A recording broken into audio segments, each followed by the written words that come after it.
लेह लद्दाख की यात्रा से पहले कुछ जरूरी जानकारी। हो सके तो बच्चों को ना लाएं। अधिक उम्र के लोग या हाई ब्लड प्रेशर पेशेंट यहां आने से बचें। ऑक्सीजन की कमी की वजह से सांस लेने में तकलीफ हो सकती है, तो डॉक्टर से मिलकर कुछ जरूरी मेडिसिन अपने साथ रखें।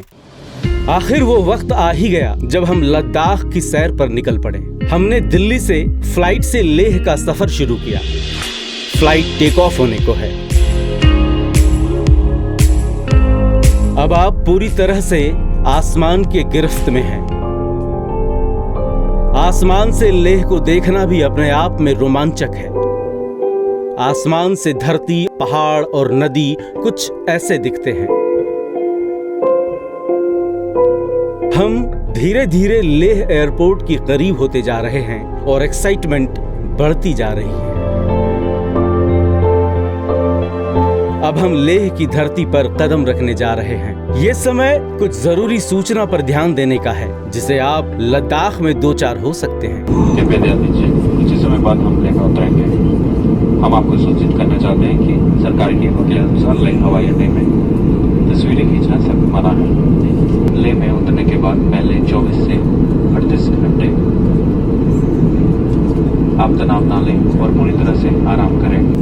Also like to inform all customers that Leh is situated at altitude of approximately 11,500 feet above sea level.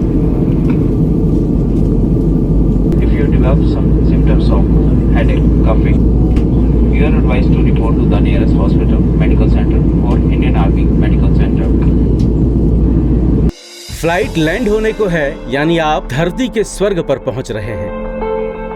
लेकिन याद रहे, आप समुद्र तल से 11,000 फीट की ऊंचाई पर हैं। लेह के पहले दिन हम सिर्फ आराम करेंगे, जिससे शरीर यहाँ के क्लाइमेट को अडॉप्ट कर ले और हमें कोई भी मेडिकल दिक्कत ना हो। 24 घंटे आराम के बाद अब हम पूरी तरह से रेडी हैं। चलिए यात्रा शुरू करते हैं। इस यात्रा के दौरान हम पहले hall of fame, magnetic hill, Sindhu Zanskar Sangam, Leh palace और शांति स्तूप को एक्सप्लोर करेंगे। फिर अगले पड़ाव में खार दुंगला पास होते नुब्रा वैली जाएंगे। फिर नुब्रा से पेंगोंग लेक, अंत में पेंगोंग लेक से चांगला पास होते हुए लेह वापस आएंगे। तो प्लीज इस वीडियो के आखिर तक हमारी यात्रा में बने रहें और एंजॉय करें।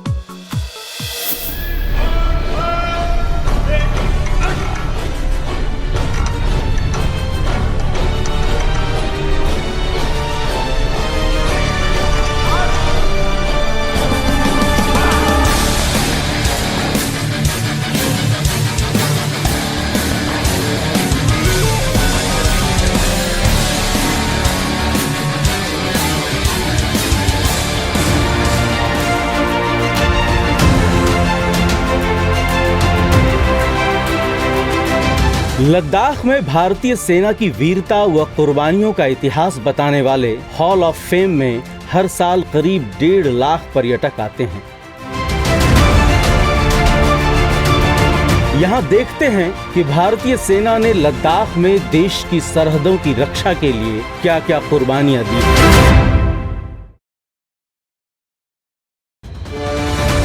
हॉल ऑफ फेम का निर्माण लेह में 1986 में हुआ था। इसमें लद्दाख में सियाचिन ग्लेशियर व कारगिल में पाकिस्तान से हुए युद्धों के साथ अन्य सैन्य अभियानों में भारतीय सेना की उपलब्धियों को बताया गया है।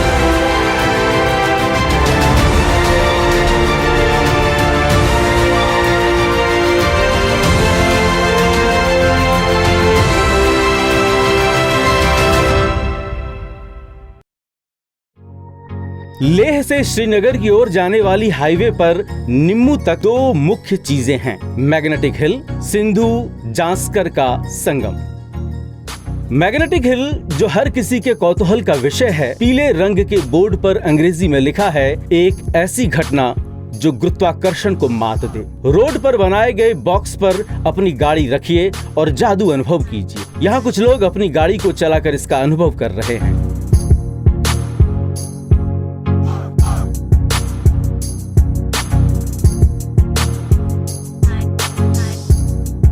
यहाँ से 8-10 किलोमीटर की दूरी पर निम्मू नामक स्थान पर सिंधु जास्कर का संगम। पहाड़ों पर दूर कहीं नीचे दो मटमैले रंग की जलधाराएं आपस में मिलती हुई दिख रही थी। संगम करीब आ रहा था। जास्कर तो वही नदी है जो सर्दियों में जम जाती है, जबकि सिंधु नदी पूरी तरह से नहीं जमती। बाद में यही सिंधु पाकिस्तान में भी बहती है। अब चलते हैं लेह का सबसे प्रसिद्ध लेह पैलेस। लेह पैलेस राजा सेंगे नामग्याल द्वारा 17वीं सदी में बनाया गया था, जब डोगरा बलों ने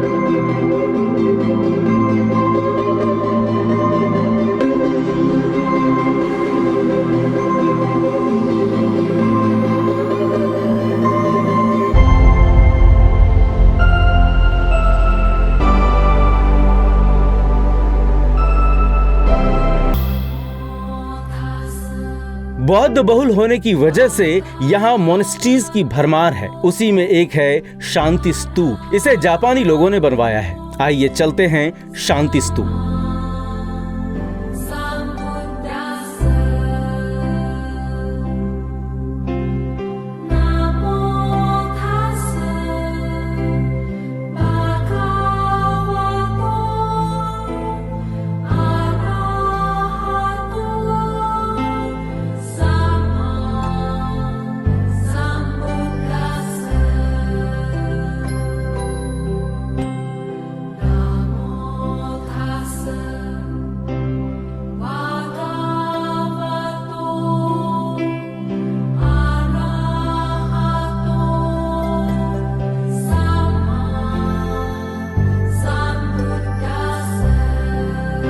इसी के साथ आज की यात्रा समाप्त करते हैं।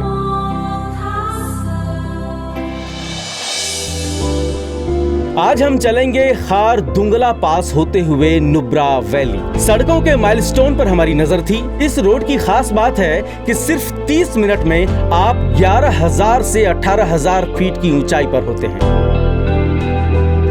और हम खार दुंगला के नजदीक होते जा रहे थे। आगे ही खार दुंगला पास था। ये दुनिया का सबसे ऊंचा पास है, जिसकी ऊंचाई लगभग 19,000 फीट है। यहाँ पर थोड़ी सी बर्फ दिखी। यहाँ पर एक बोर्ड है जिस पर लिखा है वर्ल्ड्स हाईएस्ट रोड। यहाँ पर लोग फोटो जरूर खिंचवाते हैं। अब हमने नुब्रा का रुख किया।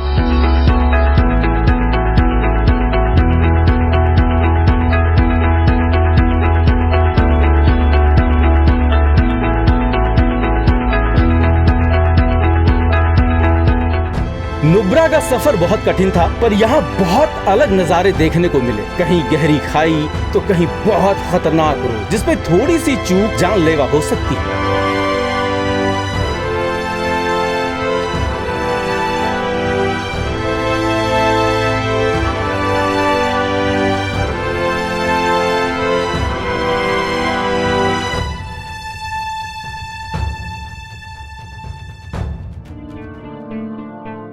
यहाँ के नए तरह के जीव जंतु को देखना मनमोह लेता है। लद्दाख के वन्य जीव को काफी करीब से देखा हमने।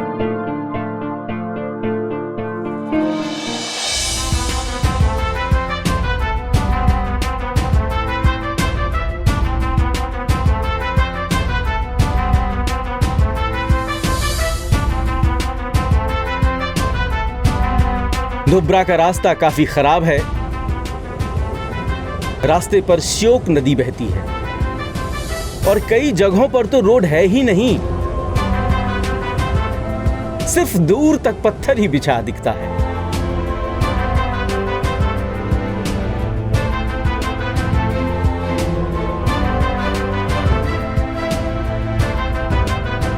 कुछ लोग फिर से रोड बना रहे थे। उन्होंने बताया कि हर साल बाढ़ आने पर सड़क बह जाती है। यहाँ पर गाड़ी चलाना बहुत मुश्किल काम है, फिर भी यहाँ के लोकल ड्राइवर सरपट गाड़ी दौड़ाते हैं।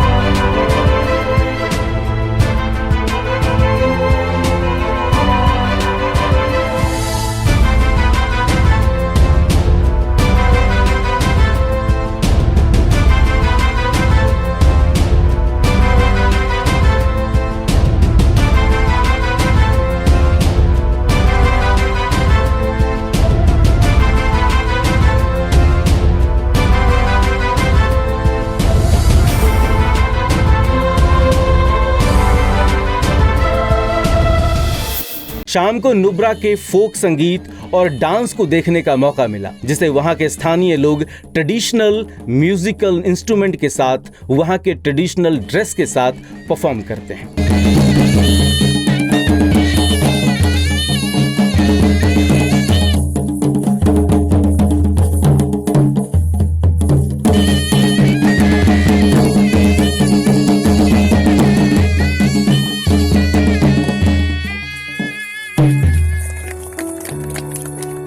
यहाँ पर भी आज रात विश्राम होगा और सुबह हम खूबसूरत पेंगोंग लेक की ओर रवाना होंगे। सड़कों की अच्छी, खराब और खतरनाक हालत के बाद अब हम पेंगोंग के करीब होते जा रहे थे।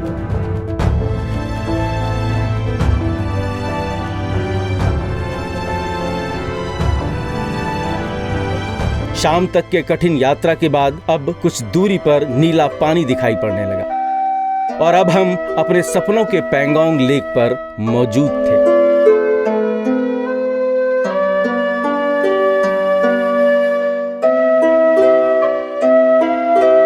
यहां पर 3 इडियट्स के कुछ सीन की शूटिंग हुई थी।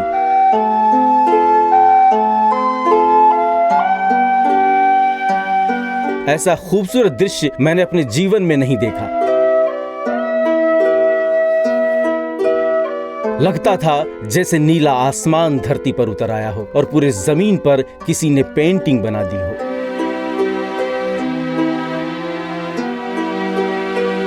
झील का आधा हिस्सा भारत और आधा चीन में है। दोनों तरफ से भूरे पहाड़ों से घिरे इसकी सुंदरता लाजवाब है।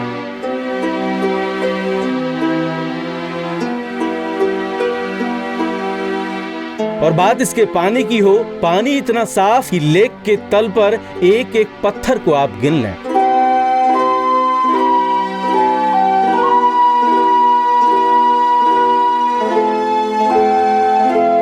झील का नीलापन ऐसा कि कह पाना मुश्किल होगा कि कौन धरती कौन आसमान।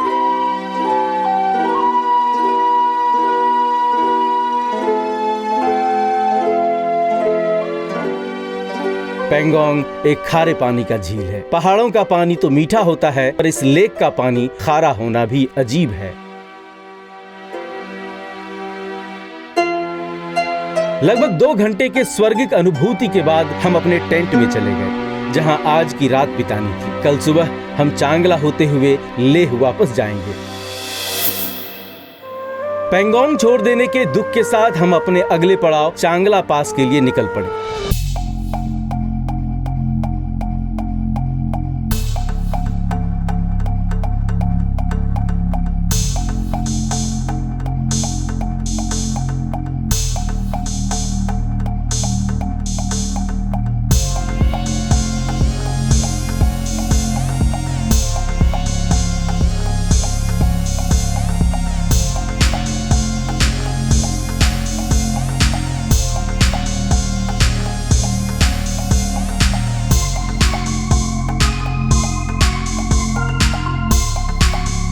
को नुकसान पहुंचा सकता है। बावजूद इसके यहाँ इंडियन आर्मी का पोस्ट है जो 24/7 कार्यरत रहता है। कुछ फोटोग्राफी के बाद हम वहां से निकल पड़े।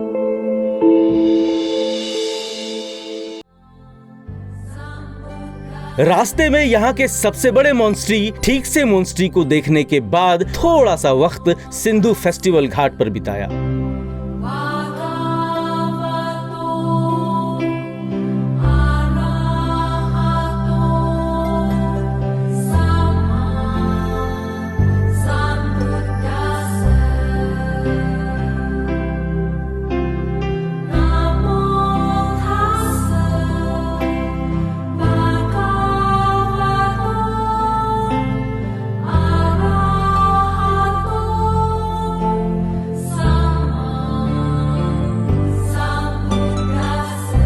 सिंधु फेस्टिवल की शुरुआत पूर्व प्रधानमंत्री अटल बिहारी वाजपेयी ने किया था। हमारी लेह यात्रा समाप्त हो रही थी। अगले सुबह दिल्ली की फ्लाइट से वापस जाना था। धरती के स्वर्ग की यात्रा के बाद बुझे मन से हम लेह लद्दाख को अलविदा कह रहे थे। अगर आपको भी जमीन पर जन्नत की सैर करनी हो तो एक बार यहाँ जरूर आएं। फिर आप जरूर कहेंगे कि मुझे गर्व है कि मैं लेह में हूँ।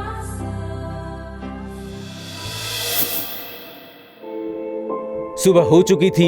अब हम लेह एयरपोर्ट के रनवे पर थे। फ्लाइट टेक ऑफ के लिए तैयार थी। देवियों सज्जनों, अब हम इस उड़ान के लिए तैयार हैं। आपसे निवेदन है कि कुर्सी के पीछे बांध लें, कुर्सी सीधी रखें और ट्रे टेबल बंद कर लें। उड़ान देते समय अपनी विंडो शीट्स को खुला रखें। धन्यवाद। एक बार फिर हम आसमान के गिरफ्त में थे। एक और बार लद्दाख को आसमान की नजरों से देखिए। वीडियो देखने के लिए बाबू बंधु फिल्म्स आपका बहुत बहुत आभारी है। Thank you so much.